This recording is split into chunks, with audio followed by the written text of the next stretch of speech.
욥기가 상당히 길어요. 근데 언뜻 보면 다 그 말이 그 말 같고 참 해석이 좀 어렵습니다. 욥기에서 사용된 이 언어들이 좀 어려운 언어들이 많아요.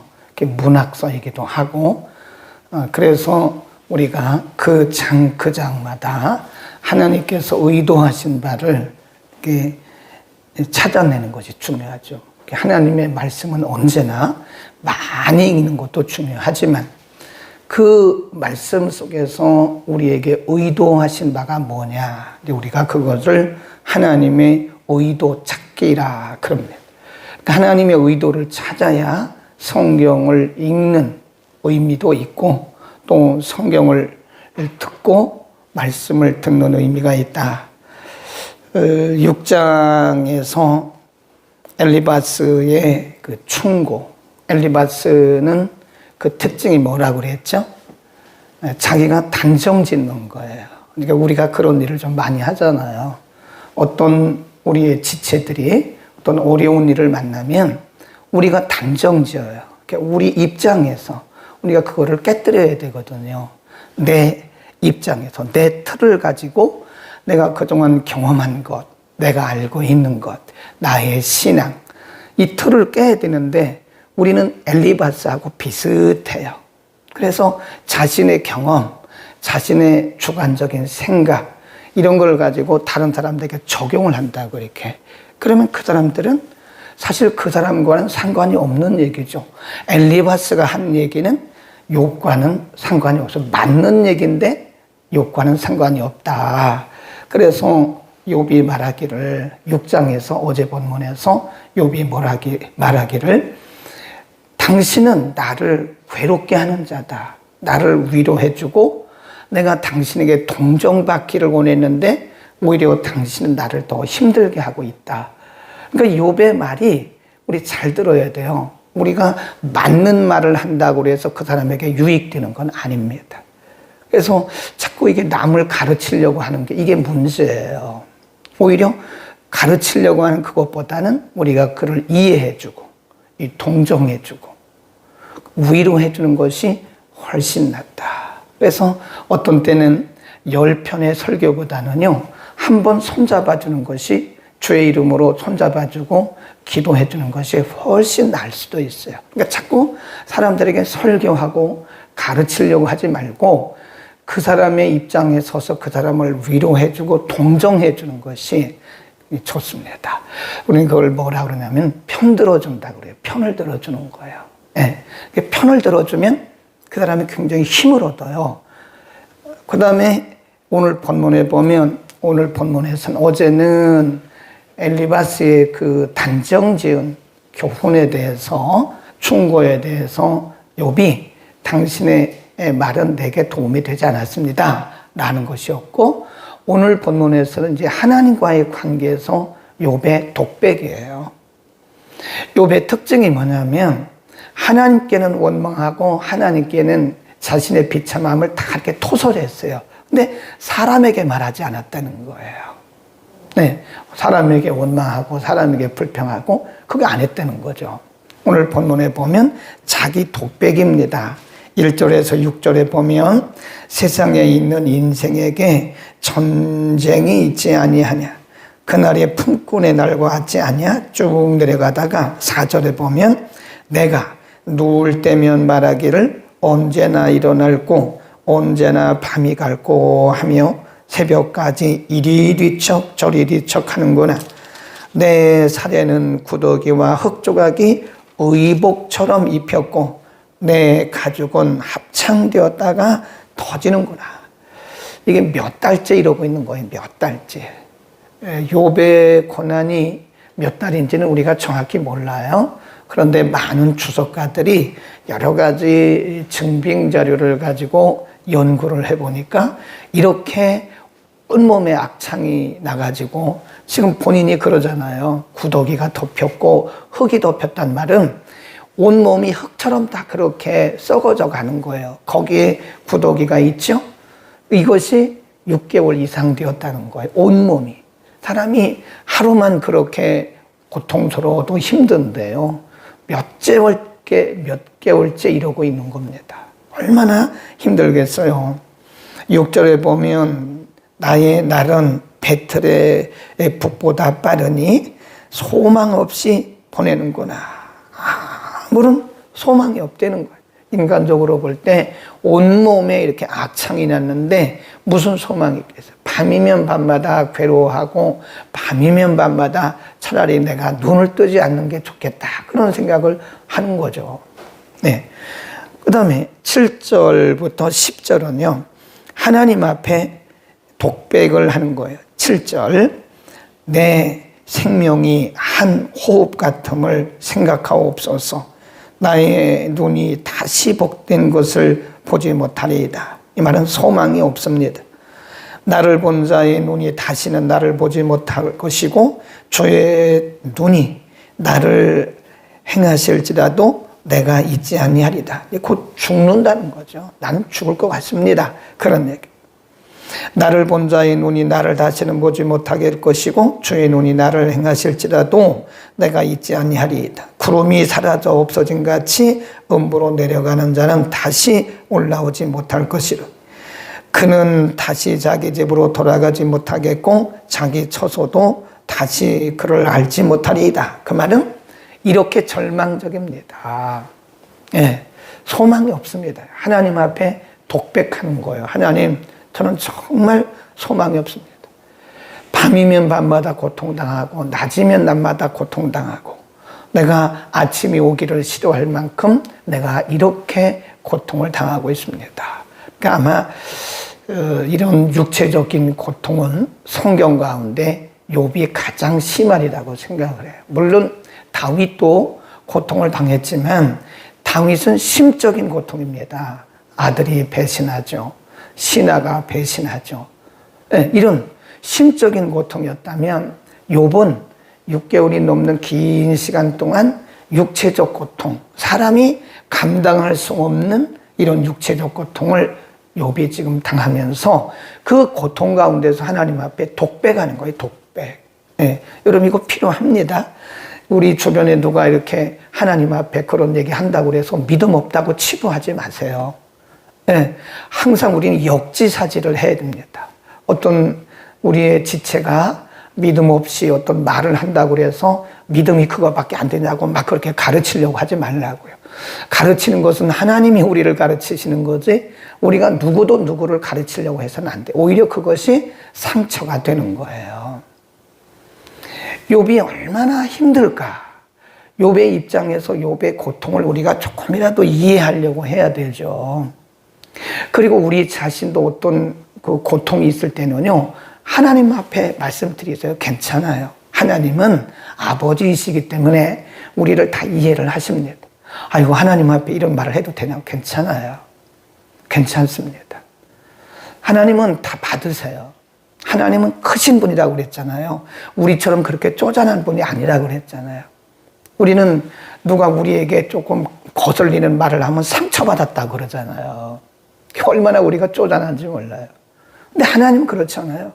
하나님 굉장히 크신 분이세요. 하나님 앞에 지금 욥이 독백을 하는 거예요. 하나님, 나 죽을 것 같아요. 하나님, 저 죽을 것 같죠? 이렇게 독백을 하는 거예요. 하나님 앞에. 그 다음 11절부터 보세요. 21절까지 11 그런즉 내가 내 입을 금하지 아니하고 내 마음에 아픔을 인하여 말하며 내 영혼의 괴로움을 인하여 원망하리이다. 이 불신앙적인 원망이 아니고요. 자기의 아픔을 인해서 토설하는 거예요. 토설. 원망. 거기다 이렇게 동그라미 쳐놓고요. 토설. 이렇게 써놓으세요. 토설. 우리가 내적 치유란 말을 많이 하잖아요. 내적 치유. inner healing이라고 그러는데 이 내적 치유가 우리 한민족은요, 한이 많습니다. 혼자 참아요, 이렇게 막.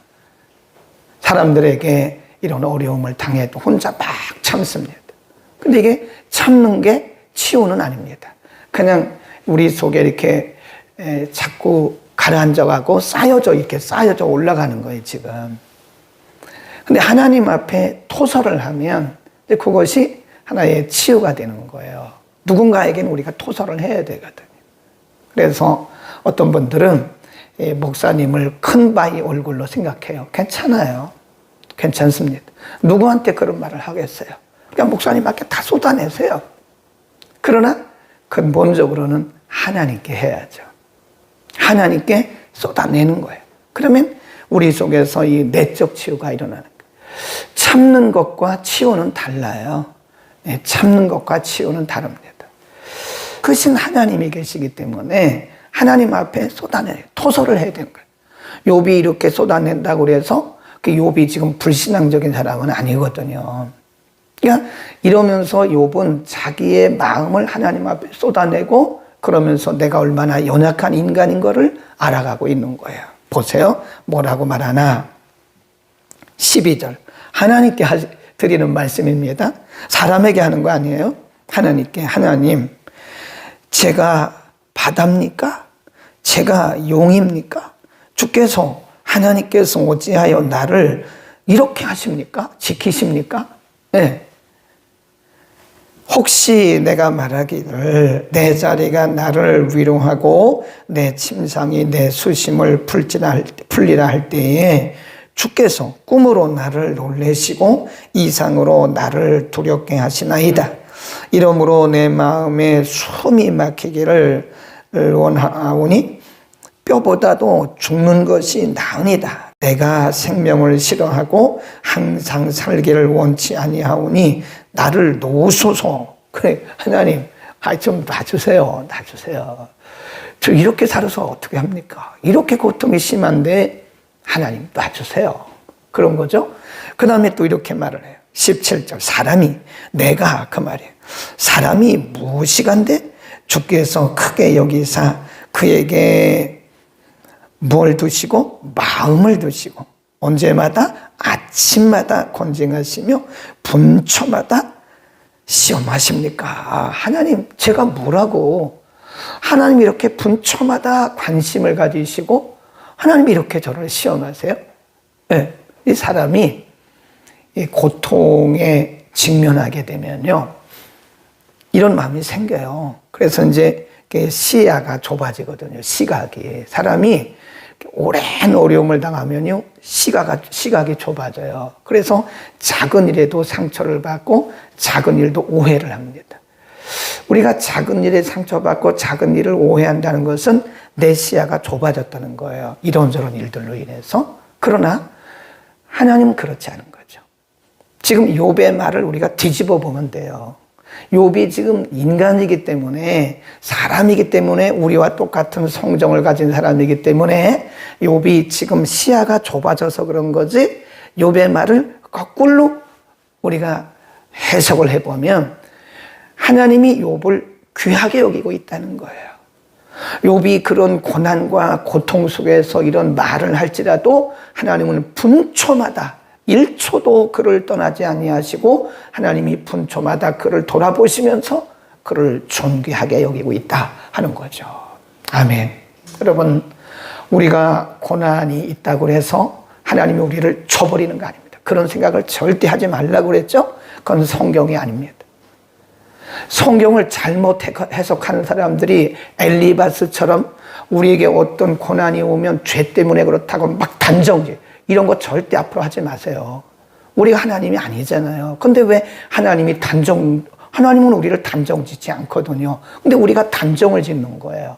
이런 죄 때문에 그런 거야. 죄 때문에 사고 난 거야. 죄 때문에 사업이 망한 거야. 그렇지 않아요. 하나님을 그렇게 작은 분으로 여러분 믿지 말라. 그건 하나님을 믿는 게 아니에요. 하나님은 그런 분이 얼마나 크고 위대하신 분인데요. 우리 한 사람 한 사람을 얼마나 존귀히 여기시는데요. 우리 한 사람 한 사람에 대해서 얼마나 귀하게 여기시는 분인데 하나님을 그 정도 하나님으로, 우리가 죄를 졌기 때문에 우리를 막 치시는 하나님으로 하나님이 치시기만 하십니까? 싸매시는 분이시죠. 하나님은 모든 것들을 통해서 모든 것이 합력해서 그분의 거룩한 목적을 이루어 가시는 거죠. 그렇죠? 그래서 우리는 엘리바스처럼 인과응보의 사상을 가지고 그 잣대를 갖다 대지 말라는 거예요. 물론 그럴 수 있어요. 하나님이 우리를 이렇게 수정하시고 우리를 바른 길로 인도하시기 위해서 하나님이 때로는 우리에게 징계하시죠. 네.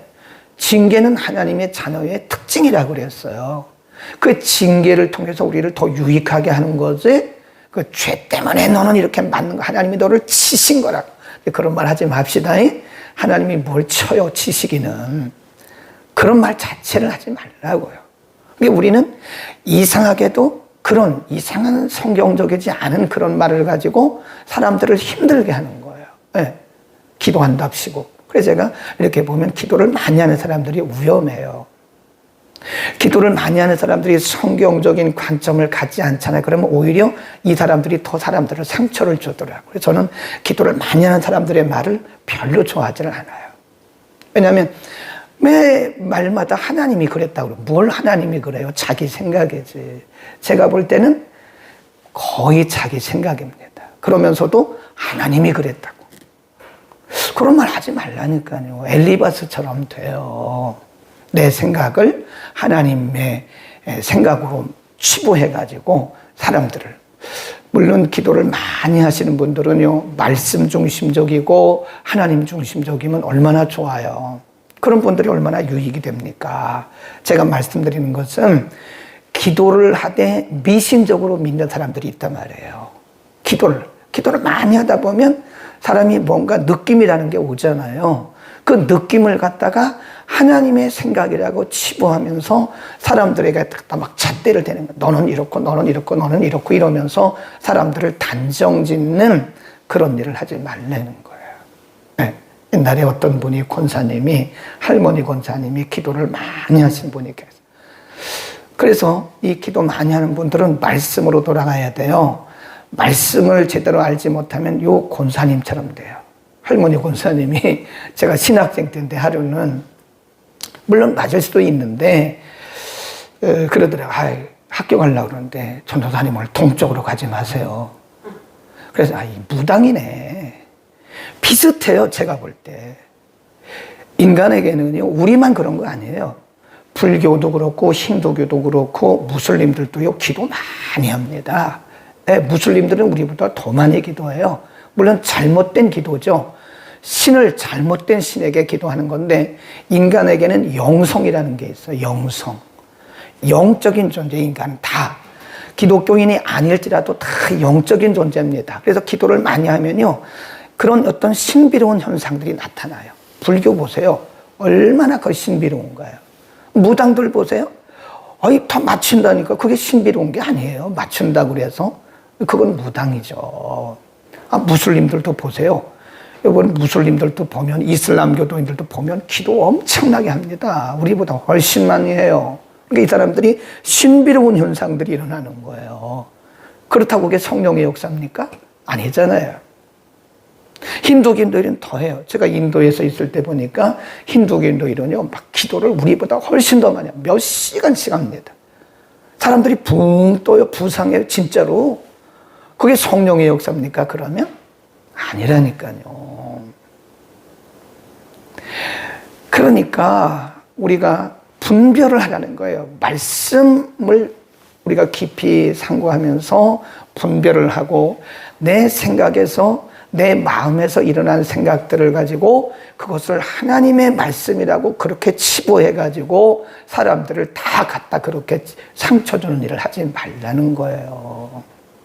둘 중에 하나예요. 기도하는 사람들이 은혜로운 사람이 있고 기도하는 사람이 상처를 주는 사람. 제가 속으로 그렇게 얘기합니다. 기도 많이 하면 뭐래? 사람들에게 상처 주는데. 그 의미가 없잖아요. 네. 기도는 많이 하는데 상처를 주면 그건 성령이 함께하는 기도는 아니겠죠. 그러니까 결과를 보면 알아요. 저 사람이 기도를 많이 하는데 저게 성령의 인도받는 기도인가? 아니면 저게 자기에 빠져서 이끌리는 그런 기도인가?